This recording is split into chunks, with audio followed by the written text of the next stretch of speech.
시청자 여러분 안녕하십니까? VOA 뉴스투데이 시작합니다. 미국 법원이 해군 정보 수집함 푸에블로호 승조원과 가족 등 170여 명에 대한 북한의 배상 책임을 인정했습니다. 승조원들의 고문과 폭력 피해를 확인한 건데 최종 배상금은 역대 최대가 될 것으로 보입니다. 첫 소식 함지아 기자가 취재했습니다. 워싱턴 DC 연방법원이 1960년대 북한에 납북됐다 풀려난 미 정보함 푸에블로호 승조원들이 북한 정권을 상대로 제기한 소송에서 원고 측에 손을 들어줬습니다.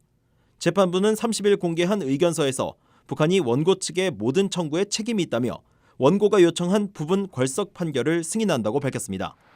이날 최종 판결문은 나오지 않았지만 재판부는 조만간 구체적인 배상금을 명시한 별도의 의견서를 내겠다고 예고했습니다. 앞서 푸에블로호 승조원들은 북한에 납북된 기간 고문과 구타를 당했고 미국으로 돌아온 후에도 외상 후 스트레스 장애 등으로 고통을 받았다며 지난해 북한을 상대로 소송을 제기했습니다. 실제로 재판부는 승조원들이 강목으로 폭행을 당했고 처형 위협에 시달렸다는 등의 구체적인 사례를 의견서에 담았습니다. 또 가족들도 지속적인 고통 속에서 승조원들의 송환을 기다렸다며 이들의 피해 부분을 인정했습니다. 아울러 북한은 소송에 아무런 대응을 하지 않았다며 이번 판결이 원고 측의 의견만으로 결정되는 궐석 판결 형식으로 내려진다는 점도 분명히 했습니다. 미국 정부는 북한을 비롯한 테러 지원국으로 지정된 나라에 대한 민사소송을 인정하고 있습니다.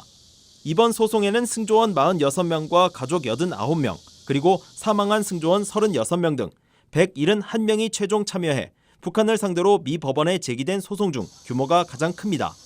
미 법원은 지난 2008년 북한 당국이 푸에블로호 승조원 5명에게 6,580만 달러를 지급하라는 판결을 내린 바 있습니다.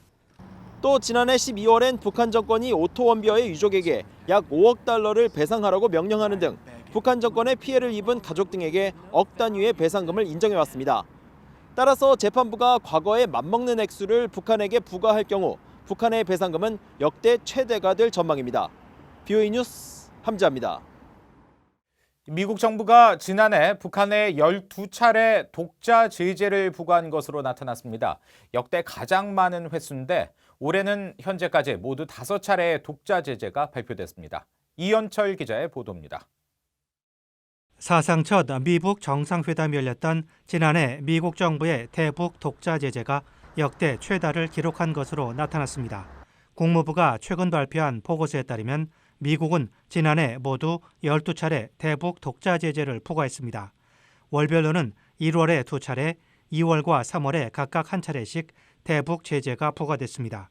반면 남북한과 미북 정상회담으로 대화 분위기가 조성됐던 4월부터 7월 사이에는 대북 제재가 전혀 없었습니다. 하지만 8월에 3차례, 9월에 2차례 대북 제재가 부과됐고 10월부터 12월까지 매월 1차례씩 제재가 이어졌습니다. 제재 대상에는 모두 29명의 개인이 올랐습니다. 이 가운데 북한 노동당 관리 12명 등 북한 국적자가 24명으로 거의 대부분을 차지했고 터키인 2명, 러시아인과 남아프리카 공화국인, 타이완인이 각각 1명씩 포함됐습니다. 제재 대상 기업에는 모두 53곳이 포함됐습니다. 북한의 기업이 30곳으로 가장 많았고 중국 12곳, 러시아 5곳, 타이완과 싱가포르 각각 2곳, 터키와 파나마가 각각 1곳이었습니다. 이 밖에 북한 선박 25척과 러시아 선박 6척 등 모두 40척의 선박이 지난해 미국의 독자 제재 대상에 추가됐습니다. 제재 내용면에서는 유류 거래를 포함한 북한의 불법 해상 활동에 초점이 맞춰졌습니다. 전체 12차례 제재 중 석유와 석탄 등 유엔 금지 물품의 선박 간 환적에 대한 제재가 5차례로 가장 많았습니다. 아울러 북한의 불법 무기 프로그램을 위한 불법적인 금융활동과 사이버 공격, 금지 무기와 사치품 거래에 대한 제재 등이 포함됐습니다. 이 밖에 지난해 인권 유린 혐의로 최룡해 노동당 조직 지도부 부장 등 북한 정권 핵심 인사 3명과 109 그룹 등 기관 3곳을 독자 제재 대상에 추가했습니다. 한편 올해 미 정부의 대북 독자 제재는 지난 9월 북한 해킹 그룹 3곳에 대한 제재까지 모두 5차례 발표됐습니다.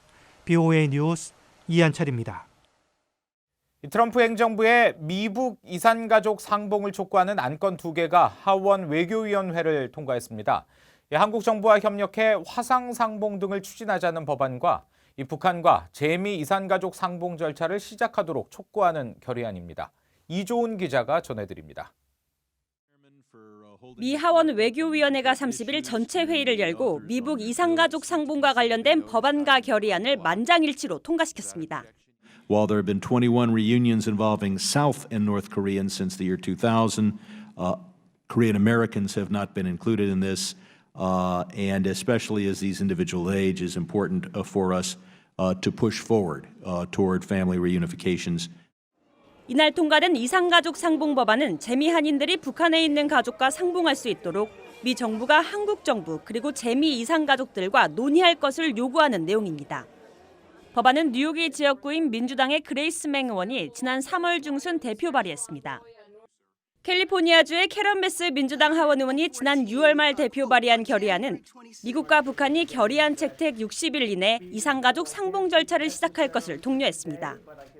특히 미국과 북한이 관계 정상화를 시도하거나 달성하기 전에 이산가족 상봉을 가능한 한 별도의 사안으로 분리해 우선 사안으로 다룰 것을 촉구했습니다. 법안과 결의안은 모두 한국 정부와 협력해 재미 이산가족의 화상 상봉 방안을 마련할 것을 제안했습니다. 베스 의원은 이산가족 상봉이 북한과의 정치적 상황에 영향받고 있는 점을 우려했습니다. Some separated families have taken a private route to contact their families in the north through third-party brokers.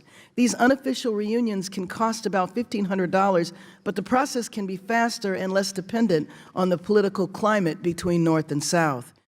지난해와 올 들어 한인 밀집 지역을 지역구로 하는 민주당 하원 의원들은 미북 이산가족 상봉을 촉구하는 서한과 결의안을 여러 차례 내놨는데 소관 상임위를 통과한 건 이번이 처음입니다.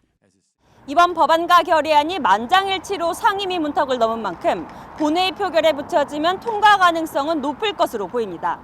VOA 뉴스 이조은입니다. 이 북한이 미국 본토에 도달할 수 있는 핵탄두 탑재 중거리 미사일 능력을 확보한 것으로 추정된다는 보고서가 나왔습니다. 미 민간 연구단체 헤리티지 재단이 30일 공개한 2020 미 군사력 지수 보고서는 북한을 러시아와 중국, 이란, 중동, 아프간, 파키스탄 테러 등 7개 위협 대상에 포함시키며 이 같은 평가를 내놨습니다. 또 2차례의 미북 정상회담에도 북한의 대량 살상 무기 생산은 감소하지 않았고 오히려 핵 분열 물질의 생산이 증가하고 있는 것으로 미 정보당국은 파악하고 있다고 설명했습니다. 이와 함께 위성사진 판독 결과 북한이 미사일과 재진입체, 발사대, 핵무기 생산 시설을 개선하고 있는 것으로 드러났다며 미 정보당국은 북한이 비축한 모든 대량 살상 무기들과 운반체계 생산 역량을 포기할 것으로 보지 않는다고 덧붙였습니다. 한국 법원이 유엔 대북 제재를 피하기 위해 북한산 석탄과 선철을 러시아산으로 속여 밀수입한 수입업자들에게 중형을 선고했습니다. 대구지방법원은 30일 북한산 석탄 등을 밀반입한 혐의로 기소된 수입업자 4명과 법인 5곳에 대한 재판에서 모두 유죄를 선고하고 이 중 2명은 남북교류협력에 관한 법률 위반 혐의로 각각 징역 4년과 벌금 등을 선고하고 구속했습니다. 한국 법원이 1990년 제정된 남북교류협력법 위반을 적용해 구속한 사례는 이번이 처음입니다. 재판부는 이들이 북한산 석탄 원산지를 속여 국내로 들어온 것이 인정되는데도 이해하기 어려운 변명으로 범행을 부인하고 있다며 건전한 무역 질서를 해치고 허위 신용장과 위조된 선화증권으로 재산상 이익을 취하는 등 죄질이 좋지 않다며 선고 이유를 밝혔습니다. 한국에 정착한 뒤 창업에 성공한 탈북민들이 자신들의 창업 과정 등을 공유하는 토크 콘서트가 30일 서울에서 열렸습니다. 이번 행사를 주최한 사단법인 더 브릿지의 황진설 대표는 탈북민 중 취약계층에 있는 이들이 한국 사회의 구성원으로 경제적 자립을 이룰 수 있도록 창업을 지원하고 멘토링 프로그램을 지속적으로 운영하도록 할 것이라고 밝혔습니다. 북한에서 교사 생활을 하다 지난 2010년 탈북해 현재 연 매출 10억 원의 인쇄 회사를 운영하는 김인철 씨는 한국 사회에 정착하는 과정에서 가장 힘들었던 점은 지인이 없었던 것이라며 다양한 탈북민 지원 사업을 통해 알게 된 지인들의 도움으로 빠르게 창업에 성공할 수 있었다고 말했습니다. 또 2015년 탈북한 양강도 해산 출신의 제시 킴 씨는 주변에서 한국 사회 구성원들이 탈북민들을 이해하지 못한다는 이야기를 많이 하지만 이제는 탈북민들도 한국 사회 구성원들을 이해하는 자세가 필요하다고 말했습니다.